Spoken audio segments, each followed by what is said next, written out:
The wind in the Wyoming territory did not just blow, it hunted. It scoured the high plains with a grit that could sand the varnish off a wagon wheel or the hope out of a man on the southern ridge of the Kincaid Range. The wind was the only thing speaking.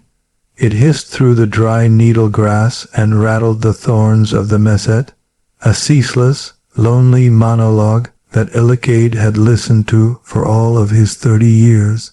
Eli pulled his hat brim lower, shielding his eyes from the glare of the noon sun. He was a man built of long lines and hard angles, terrified of taking up too much space in a world that seemed determined to crush him. He checked the barbed wire fencing, his gloved hands moving with a practiced rhythmic competence that betrayed none of the anxiety that churned in his gut whenever he had to speak to another human being. Here, alone with the red dust and the stubborn cattle, he was steady. Here he was safe, but the safety was an illusion, dissolving like mist under the heat. He straightened, wiping sweat from his neck with a blue kerchief, and looked north. The dust cloud on the horizon was not a storm. It was cattle, thousands of them, branded with a heavy P of Harlon Pike, the Baron of the Basin. Pike was moving his herds closer to the creek that marked the disputed boundary between his empire and Ili's struggling homestead. Ili knew the math of it, and the numbers were ugly. His father, a man whose temper had been as sudden and destructive as a summer flash flood, had left him the land. But he had also left a mountain of debt. There was an unpaid note at the bank in town, a sum of $400 that felt as heavy as a tombstone. Pike held the leverage on that note now, having bought the debt quietly, like a snake sliding into a warm boot. The lawyer from Cheyenne had explained it to Ili a month ago, using words that felt like blows. They called him unfit. They called him a bachelor with no legacy, a man squatting on prime water, rights with no family to hold it. If Ili could not prove he was building a stable household, if he could not show the court that the Kincaid claim was a home and not just a bachelor's camp, the land courts would likely side with the syndicate. Pike would swallow the creek, the grazing land. And the only place Ili had ever known, Ili mounted his horse, a ran mare named Bess, and turned her away from the encroaching dust. He rode with his head down. He avoided the town of Red Rock whenever he could, but today the stagecoach was due. He reached into his vest pocket and touched the corner of the folded letter. It was sweat-stained now, the ink likely blurring, but he had memorized the words. It was a contract, cold and precise, a marriage by proxy. He had sent the money he could barely spare to a service in Tucson. A desperate gamble made in the deep silence of a winter night. He needed a wife. The law required a household. The shame of it burned him hotter than the sun. He was a man who could gentle a wild colt without a rope, who could track a stray steer through 3 days of hard shale. Yet the thought of speaking to a woman made his throat close up. He flinched at raised voices. He walked into the general store sideways, trying to make himself invisible. And now he was riding to meet a stranger who had agreed to marry him for a ticket out of the borderlands. By the time the roofs of Red Rock broke the horizon, the sky had turned on him. The relentless sun was swallowed by a bruised purple bank of clouds rolling in from the mountains. The temperature dropped 20 degrees in the span of 10 minutes. The wind shifted, carrying the scent of wet slate and ozone. Ili tied Bess at the hitching rail outside the station office, keeping his eyes on his boots. The town was busy. Men shouted over the rising wind, securing loose shutters. A few cowboys from the Pike outfit lounged on the porch of the saloon across the street, their laughter sharp and jagged. Ili felt their eyes on him, or perhaps he only imagined it. He felt branded by his own awkwardness. Storms coming, Kincaid. The station master shouted from the doorway. He was a round man with a face like a dried apple. "Stage is late. I will wait," Illy said. His voice was a low rumble, rusty from disuse. He stood under the overhang, arms crossed tight against his chest. He watched the rain begin. It did not start gently. It arrived as a curtain of ice-cold needles driving sideways, turning the dusty street into a slick of brown grease. When the stagecoach finally lunged out of the gloom, the horses were frothing, their heads tossed back against the biting sleet. The driver cursed, hauling on the reins, the brake lever screeching like a dying hawk. The coach rocked to a halt, mud splattering the boardwalk. The door swung open. A salesman in a plaid suit tumbled out, holding a satchel over his head, running for the hotel. Then a pause. A boot appeared, small worn leather cracked at the heel. Clara Vale stepped down into the mud. She did not run for cover. She stood by the wheel for a moment, steadying herself. She wore a dress of dark gray wool that had seen better years, the hem heavy with travel dust, and now drinking up the rain. A shawl was wrapped tight around her shoulders.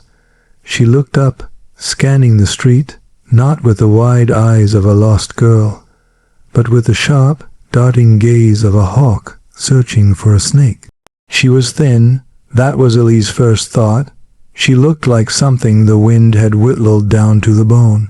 Her hair was tucked under a severe bonnet, but a few strands of dark copper had escaped, plastered to her cheek by the rain. Illy forced his feet to move. He stepped off the boardwalk, the mud sucking at his boots. He took off his hat, ignoring the freezing rain that instantly soaked his hair. "Miss Vale?" he asked. He hated how his voice cracked. She turned. Her eyes were green, the color of moss in a deep canyon. And they held no warmth. They measured him. She looked at his hands, checking for fists. She looked at his belt, checking for a gun. She looked at his mouth, checking for a sneer. "Mr. Kincaid," she said. Her voice was low, raspy, as if she had not spoken in days. "I am Clara," he nodded, unable to meet her gaze for more than a second. He gestured vaguely toward his wagon, parked further down the line. "I have the buckboard. We should go. The creek rises fast." She did not move immediately.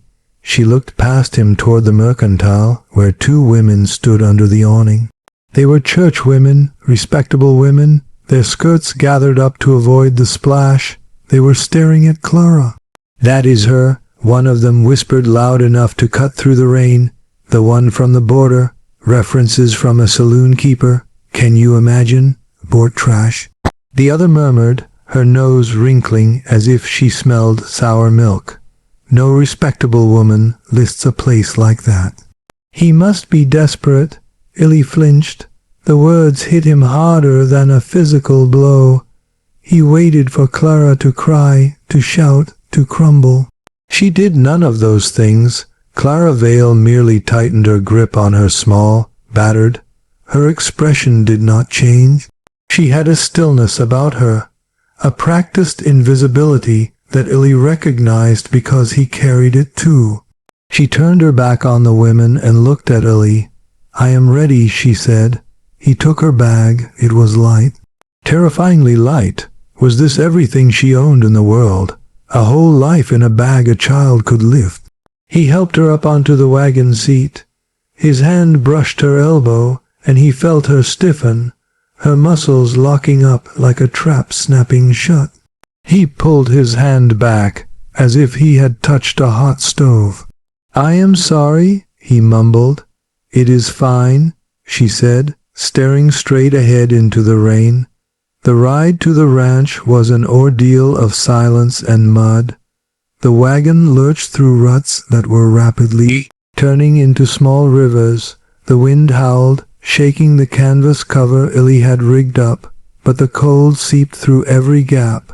Illy sat hunched over the reins, focusing entirely on the ears of Horses, he wanted to say something. He wanted to tell her that the house was dry, that he had food, that he was sorry the town was cruel. But the words died in his throat, choked off by the fear that anything he said would be wrong. He was a boring man, a quiet man. What could he offer a woman who had clearly seen the hard edges of the world? Clara sat with her hands folded in her lap. She watched the landscape roll by. It was vast, empty, and terrifying. In the border town there had been noise, people, the constant crush of humanity. Here there was nothing but sagebrush and grey sky. If she screamed here, the sound would simply be eaten by the wind. She looked at the man beside her. He was large, broad-shouldered. He had not looked her in the eye since the station. Was he angry? Was he disgusted by what he had bought? She had learned to read men by the way they held their liquor and the way they used their hands. This man held the reins with a gentle touch. He did not whip the horses when they stumbled. He spoke to them. Low, soothing sounds that the wind nearly stole. That was good. Or perhaps it was a trick. The quiet ones were sometimes the worst when the door was closed. They arrived at the homestead as the last of the daylight bled out of the sky, leaving a bruise of indigo over the western hills.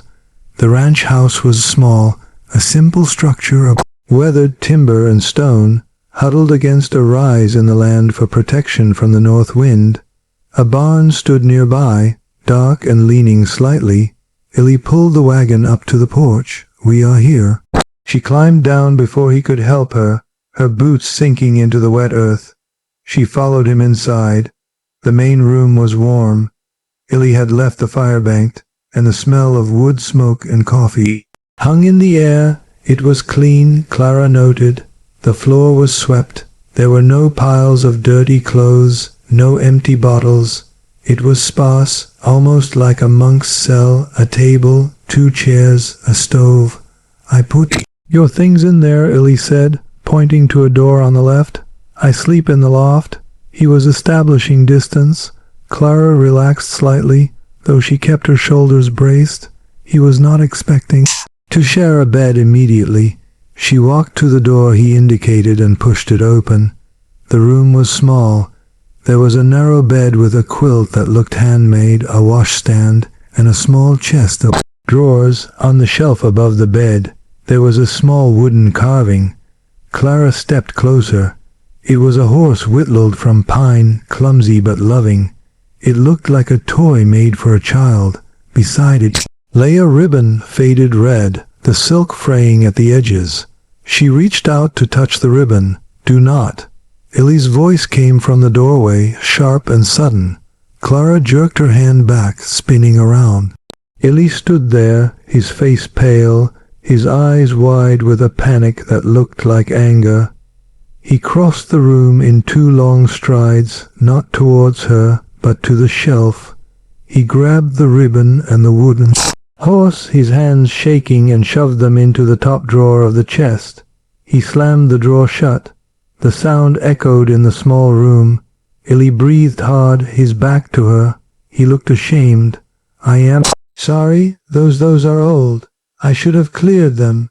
"It is all right," Clara said, her voice steady, though her heart was hammering against her ribs. "I did not mean to pry." "Supper," Illy said, word coming out strangled. "I will make supper." He fled the room. They ate in silence. Stew made of venison and potatoes. It was hot and filling. Clara ate methodically, scraping the bowl clean. She did not know when the next meal would come. Survival had taught her to never leave food on a plate. Outside, the storm had passed, leaving behind a silence that was heavy and suffocating. The wind had died. The only sound was the settling of the timbers in the house and the crackle of the fire in the stove. Night had fallen completely.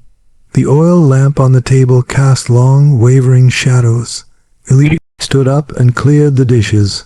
He washed them in a basin, his back to her. Clara watched his shoulders. The tension in the room was rising. a physical pressure against her skin. She knew what this was. She knew the arrangement. She was a wife. A wife had duties in the saloon. She had seen what happened to women who did not pay their debts, who did not smile when they were told to smile. She had survived by being useful, by being invisible, and by understanding the transaction. He needed a wife to keep his land. She needed a home to keep from starving or worse. He had paid for her ticket. He had fed her. Now the bill was due. She stood up. Her legs felt weak. She walked to the center of the room. "Mr. Kincaid," she said. Illy turned, wiping his hands on a towel. He looked exhausted. He looked like a man who wanted to run out the door and keep running until he hit the ocean. "Illy," he said softly. "Please call me Illy." "Illy," she repeated. She took a breath. She reached up and unbuttoned the top button of her high collar. Her fingers were trembling, but she forced them to work. She had to show him she was willing. She had to show him she was not a bad investment. Illy went still. He dropped the towel. "Clara, what are you doing?" "I know what is expected," she said. Her voice was thin, brittle. "I am your wife now. I want to be a good wife." She took a step closer to him. He did not move. He stared at her, his eyes dark with an emotion she could not read.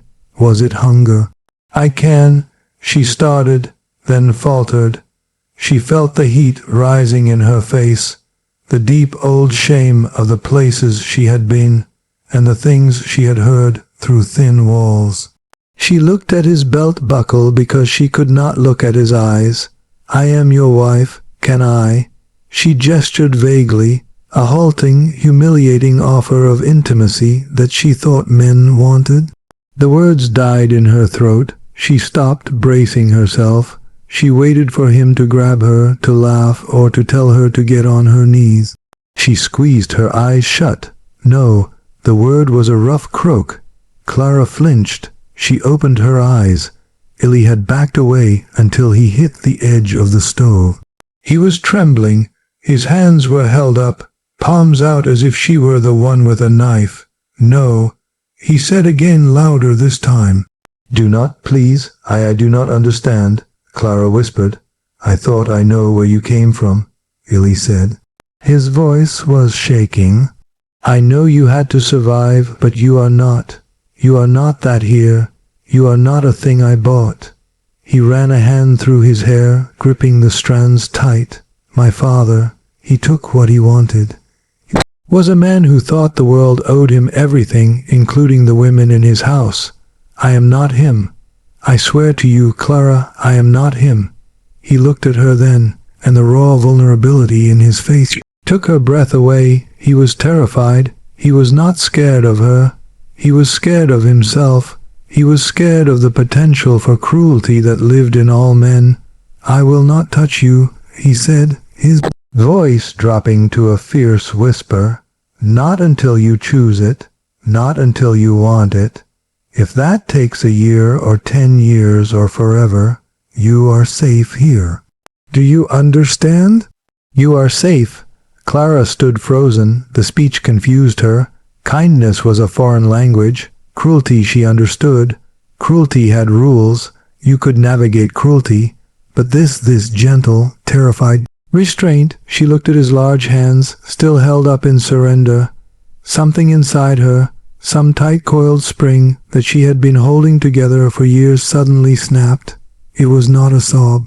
It was a shudder that started in her knees and rolled up her spine. She began to shake. "I do not know how to be safe," she admitted, the truth falling out of her mouth before she could stop it. Illy moved then. He did not grab her. He stepped forward slowly, telegraphing every movement. He reached out and awkwardly, hesitantly placed his hands on her upper arms. His grip was light, barely there. "We will learn," he said. "We will learn together." The warmth of his hands seeped through the thin wool of her dress. Clara looked up at him. He was not looking at her body. He was looking at her face, searching for fear. She leaned forward just an inch. It was a surrender, but not the kind she had prepared for. She rested her forehead against his chest. He smelled of rain and sawdust and soap. He stiffened for a second, then slowly his arms came around her. He held her. He did not grope. He just held her, forming a wall between her and the world. The lamp flickered. The shadows lengthened. For the first time in her life, Clara Vale closed her eyes and did not count the seconds until she could escape.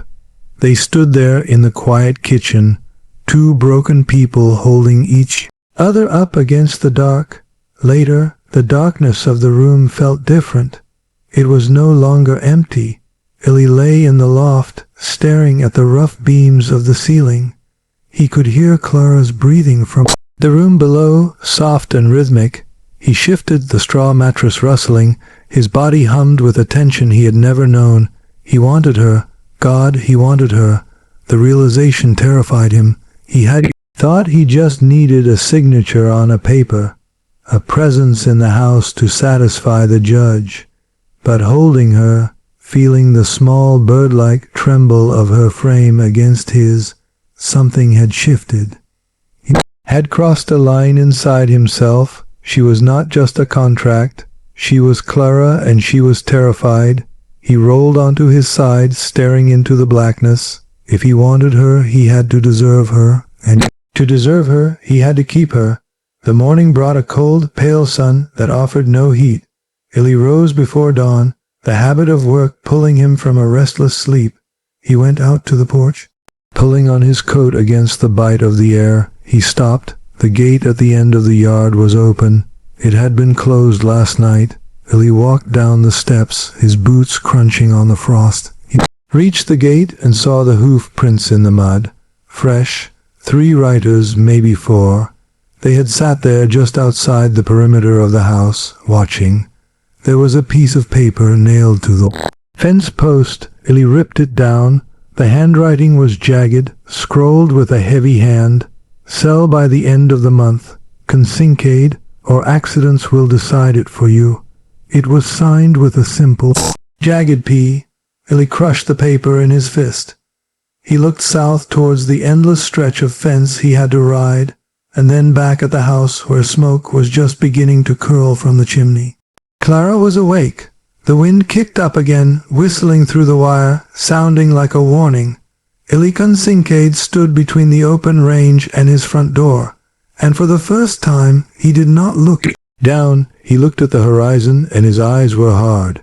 He put the note in his pocket and turned back to the house. The Wyoming wind did not bargain. It took what it wanted, stripping the moisture from the soil and the softness from the skin. For Clara Vale, the first month on the Kincaid ranch was a lesson in abrasion. Her hands, once accustomed to the smooth glass of whiskey tumblers and the velvet of worn cards, were now mapped with blisters that broke and bled and hardened into calluses. She woke before the sun. The mornings were deceptively beautiful, the sky a bruised purple that lightened to a pale freezing blue, but the air bit deep. She hauled water from the pump near the barn, the bucket handle digging into her palms. The water was heavy as, sloshing over the rim to freeze.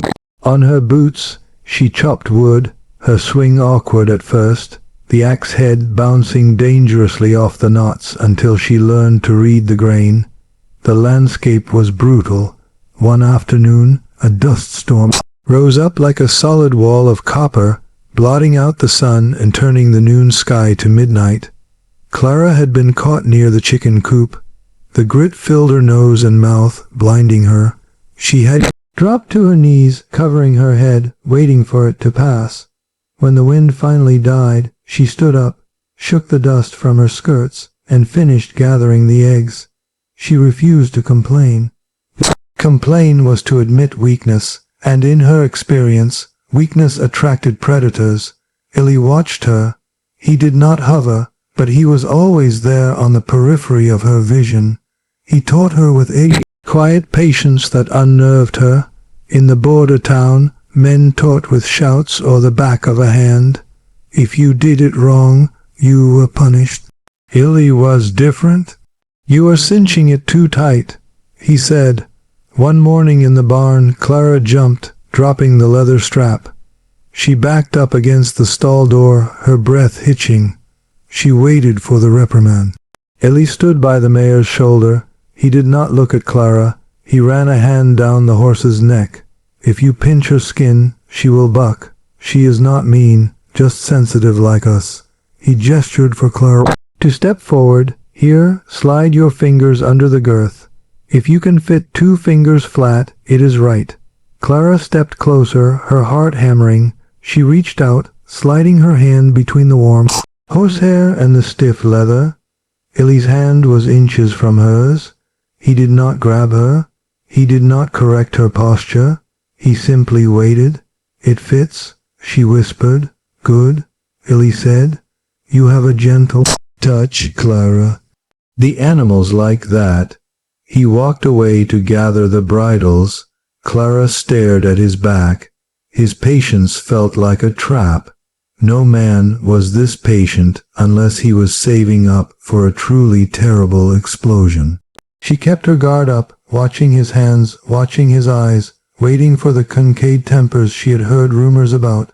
But the days bled into weeks, and the explosion did not come. Instead, tension shifted to the town. They needed supplies: flour, coffee, nails for the fence repairs. The ride into Red Rock was stiff and silent. Illy sat high on the wagon seat, his eyes scanning the horizon. Clara sat beside him, her spine straight, her hands folded so tight her knuckles were white. When they walked into the mercantile, the conversation died. It was a physical thing, the silence. It started at the counter and rippled outward to the back of the store where 2 men were inspecting a plow. Clara felt the eyes on her back. They felt like insects crawling on her skin. As she walked to the dry goods section, picking up a sack of beans. "We are out of those," the clerk said loudly. Clara looked at the sack in her hand. "There are 6 bags here." The clerk, a young man with a thin mustache, looked over her shoulder at someone behind her, smirking. "Reserved all of them for paying customers. My husband's money is legal tender," Clara said. Her voice was calm, pitched low. She did not sound angry. She sounded bored. It was a tone she had perfected in the chaotic nights of the saloon. A tone that said, "You cannot touch me. We do not serve saloon trash here." A woman's voice cut through the air. It was Mrs. Gable, the banker's wife. She stood by the fabric bolts, holding a length of blue calico. She looked at Clara with a mixture of fascination and disgust. "My husband says it is a disgrace bringing a woman like that into a decent community." Illy appeared at Clara's elbow. He did not shout. He did not posture. He simply took the sack of beans from Clara's hand and placed it on the counter. He stared at the clerk. Illy was a big man, and in the small space between the counters, he seemed to take up all the air. "Ring it up," Illy said. "I told her." The clerk started. "Ring it up." Illy's voice was a low rumble, like rocks grinding together deep underground. The clerk swallowed. He rang up the beans. His hand shook as he took the coins Illy placed on the wood. Outside, as they loaded the wagon, Clara let out a breath she felt she had been holding for an hour. "You did not have to do that," she said. "I have been called worse things by better men." Illy paused, his hand on the wagon wheel. He looked at her, his dark eyes troubled. "You are my wife, Clara. They do not get to speak to you that way. They speak the truth, Illy," she said, looking away toward the saloon down the street. The piano music drifted out, tiny and hollow.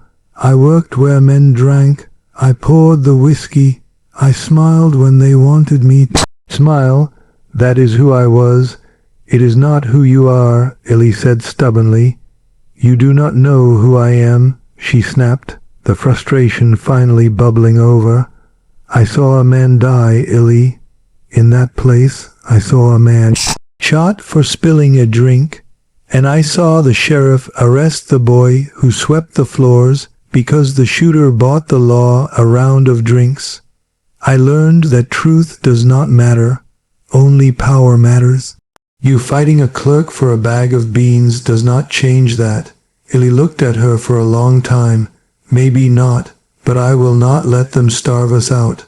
That night, the silence in the cabin was different. It was heavy with the things they had almost said. Illy sat by the fire, mending a tear in one of Clara's work gloves. He used a thick needle and heavy thread, his large fingers moving with surprising delicacy. Clara was at the stove stirring a stew. She watched him. "My father," Illy said suddenly into the quiet. He was a loud man. He liked to hear his own voice, and he liked the sound of his fist hitting things. Clara stopped stirring. "He used to hit my mother," Illy continued, not looking up from the glove. "Not when he was drunk. When he was sober, he liked the control. One day when I was 16, he raised a shovel to her because she had let the fire go out." Illy pulled the thread tight, biting off the end. "I hit him," Illy said. "I took a pitchfork handle and I hit him. I broke his arm and then I hit him again and again. I wanted to kill him. Clara, I stood over him and I felt good. I felt strong." He looked up at her then, and his eyes were full of a terrified grief. I stopped, but the feeling it was there, the Kincaid blood, it is violent. That is why I am quiet. That is why I do not fight unless I have to, afraid that if I start, I will not be able to stop. I am afraid I am him. Clara left the stove. She walked to his chair and took the mended glove from his hand. She looked at the stitching. It was neat, even, and strong. A man who is afraid of his own violence is not a monster. "Illy," she said softly, "a monster does not care." She put the glove on. It fit perfectly. "Thank you," she said. He nodded, unable to speak, and went outside to check the horses. The attacks from the town grew more coordinated. It wasn't just insults anymore. It was paper. A week later, a sheriff's deputy rode out to the ranch. He was a slick man with a smile that didn't reach his eyes. He handed Illy a folded document. "Notice a boundary dispute," the deputy said, chewing on a toothpick. "An illegal use of the creek. Mr. Pike's lawyers say you are drawing water from the upper fork. That belongs to the syndicate. My father filed that water claim 30 years ago." Illy said, holding the paper without looking at it. "Paperwork got lost. Maybe," the deputy shrugged, "or maybe it was never right. Either way, you got 2 weeks to cease drawing water or face a fine. A big one." He tipped his hat to Clara, who was watching from the porch. "Ma'am, you look familiar. Did you ever work up in Deadwood?" "No," Clara said coldly. "My mistake." The deputy smirked. "You just have that look." He rode off, leaving a cloud of dust and a sense of encroaching doom. Pike was tightening the noose. Without the creek water, the herd would not survive the summer. The pressure boiled over 3 days later. Clara had gone into town alone to pick up a package from the stage office. Seeds she had ordered, hoping for a garden. Illy was fixing a fence line, and she had insisted she could handle the trip. She was walking back to the wagon when a hand clamped around her wrist. It was a cowboy smelling of stale beer and sweat. He yanked her into the alleyway between the hotel and the barber shop. "You're the Kincaid bride," he slurred. He was big, heavy, scent. Pretty thing, too pretty for a dirt farmer like him. Clara did not scream. She went still. It was the possum response, a survival trick she had learned at 12. If you scream, they hit you. If you fight, they get angry. If you go still, they get confused. "Let go," she said evenly. "Just want to see if the rumors are true." He laughed, pulling her closer. "If you know how to treat a man." Clara's free hand moved to her skirt pocket, where she kept a small folding knife.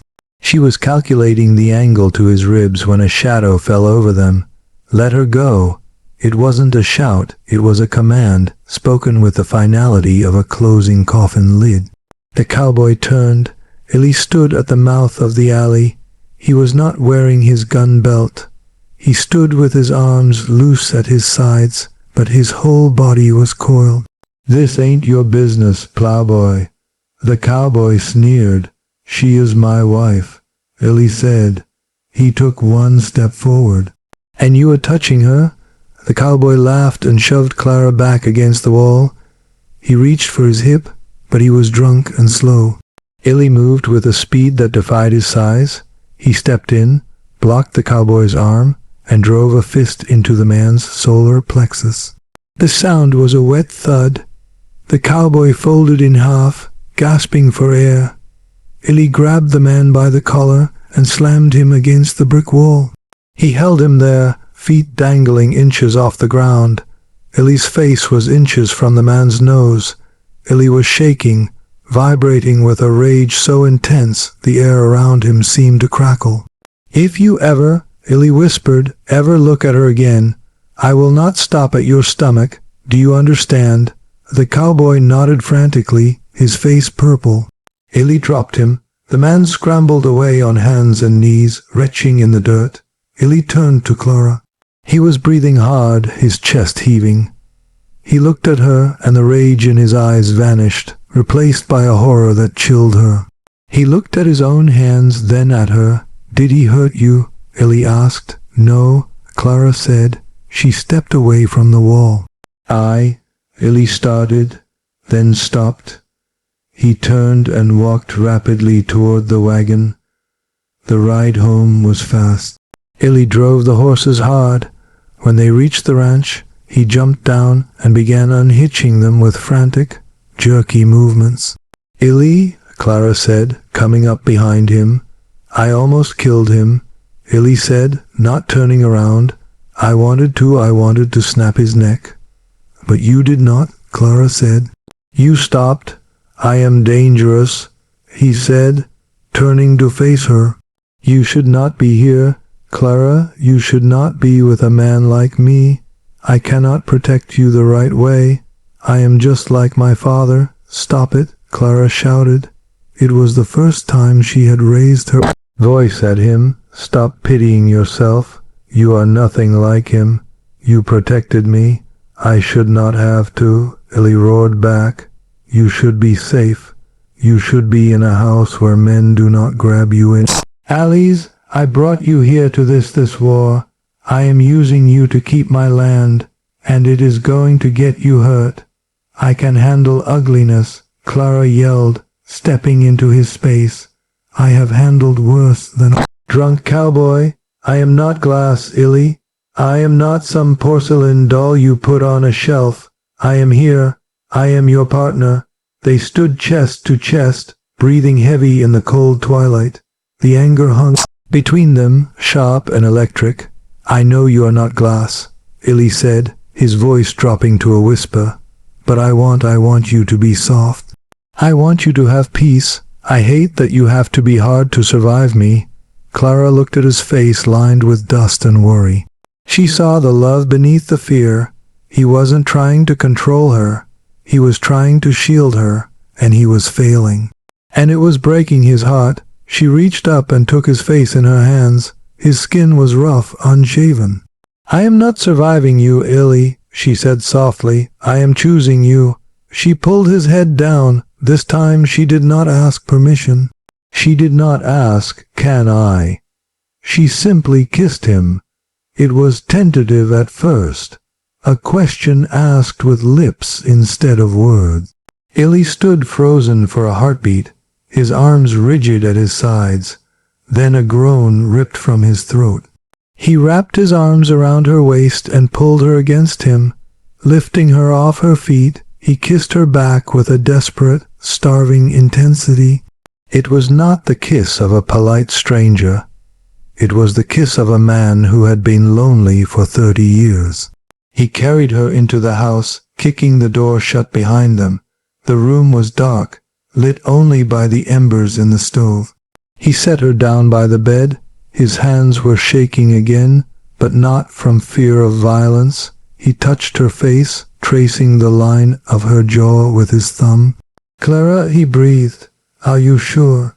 "I am sure," she said. She began to unbutton his shirt. "I am your wife, and I am tired of being afraid." He lowered his head to her neck. He was gentle, so incredibly gentle, as if she were made of something precious that could shatter. But there was heat there, too, a fire that warmed the cold places inside her. They came together in the dark, shedding the layers of wool and defense they had both worn for so long. It was not a performance. There was no need to smile, no need to pretend. There was only skin and breath and the shocking, terrifying realization that they belonged to each other. Later, as the moon rose high and white over the plains, Clara lay awake. Illy was asleep beside her, one arm thrown heavily over her waist, anchoring her to the bed. She felt different. She felt seen. She slipped out from under his arm and padded across the cold floor to her trunk. She knelt and opened the false bottom she had constructed years ago. Inside lay a small bundle of papers. She pulled out a letter. The ink was faded, the paper brittle. It was from Sarah, the girl who had been like a sister to her in the border town. Sarah, who had found a ledger. Sarah, who had tried to do the right thing. Clara read the name in the second paragraph, Heron Pike. Sarah had written that Pike was moving stolen cattle through the border, rebranding them, and using a network of corrupt officials to hide the money. She had written that she was going to turn the ledger over to a marshal. 2 days later, Sarah was dead, a stray bullet in a bar fight. But Clara had seen the man who started the fight. He was on Pike's payroll. Clara looked at Illy, sleeping peacefully for the first time in weeks. She had proof, not enough to convict maybe, but enough to start a fire. But if she used it, if she brought this into the light, Pike would stop at nothing. She folded the letter and put it back. She would not hide it forever, but for tonight she would let him sleep. The peace did not last. 2 days later, the town held its annual Founders' Day picnic. It was a social obligation, Illy said, they could not ignore if they wanted to maintain their standing as a legitimate household. They rode into town dressed in their Sunday best. Clara wore a dress of dark blue that she had altered to fit her slender frame.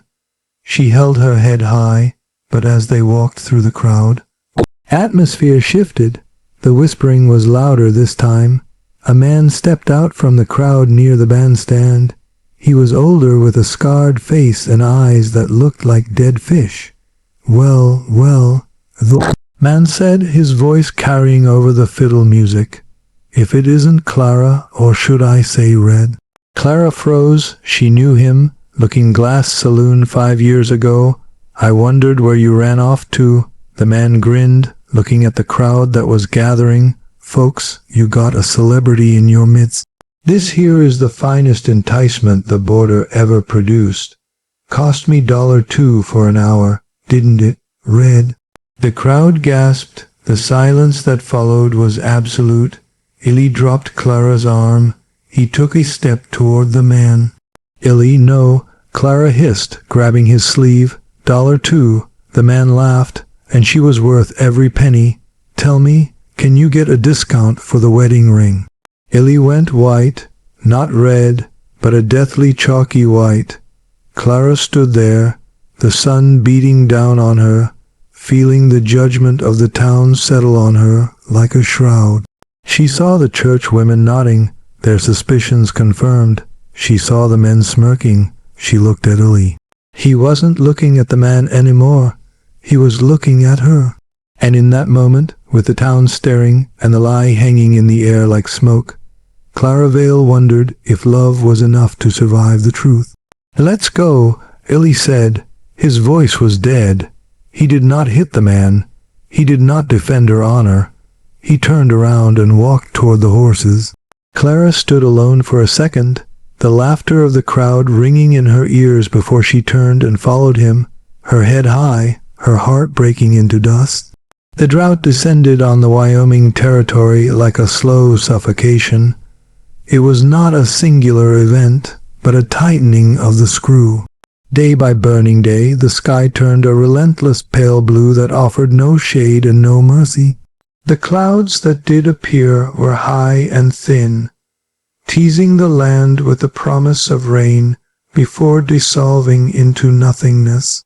For Illy and Clara Kincaid, survival became a matter of arithmetic. They spoke in numbers. 20 gallons of water remaining in the lower trough, 40 bales of hay stacked in the barn, 12 hours of daylight to mend what the wind and the rust had broken. The ranch house, once a place of quiet isolation, was now a fortress against the elements. Dust found its way through every crack in the chinking. It coated the table, the bed sheets, and the rim of the water pitcher.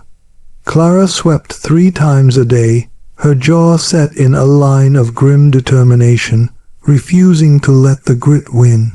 They worked as a single unit now. The awkwardness of their early days had been burned away by necessity. Illy no longer hesitated to ask for her help, and Clara no longer waited for permission to give it. When they rode out to check the herd, they rode stirrup to stirrup. But the ranch felt different. The loneliness that had once been peaceful now felt heavy with threat. The horizon was not just empty, it was watching them.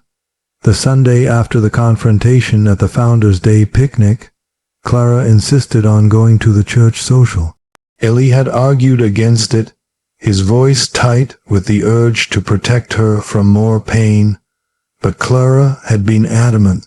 "If we hide," she had said, tying her bonnet strings with steady fingers, "they win. If we hide, we admit that what that man said defines me. It does not." So they went. The church hall was stiflingly hot, smelling of stale coffee and lavender water. When Clara walked in holding a platter of cornbread she had baked that morning, the room did not go silent as it had at the store. It was worse. The room pretended she did not exist. She walked toward the long table where the food was laid out. 2 women, wives of local ranchers, were standing there arranging slices of ham. As Clara approached, they turned their backs to her in unison, closing the gap between them so there was no space for her platter. They began to talk loudly about the price of sugar. Clara stood there, the heavy ceramic platter straining her wrists. She looked for a place to set it down. A small girl, perhaps 5 years old, wandered over, eyeing the cornbread. She reached out a chubby hand. "Clara," the mother's voice cracked like a whip. "Mrs. Miller," the sheriff's wife, lunged across the space, grabbing her daughter's arm and jerking her back so hard the child stumbled. "Do not touch that, Mrs."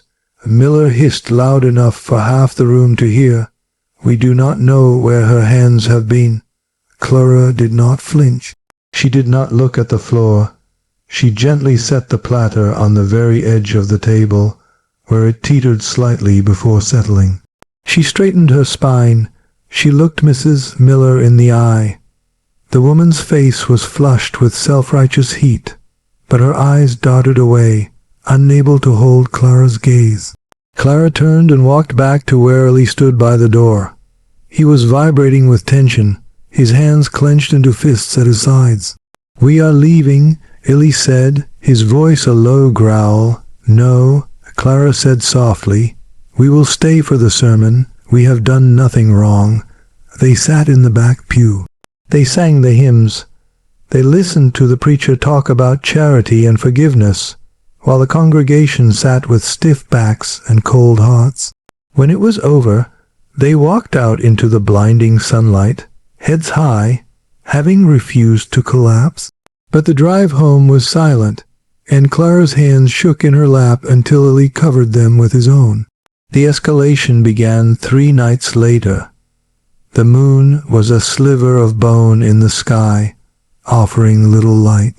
Illy woke to the sound of lowing cattle, not the contented chewing of the cud, but the distressed, confused bellows of a herd on the move.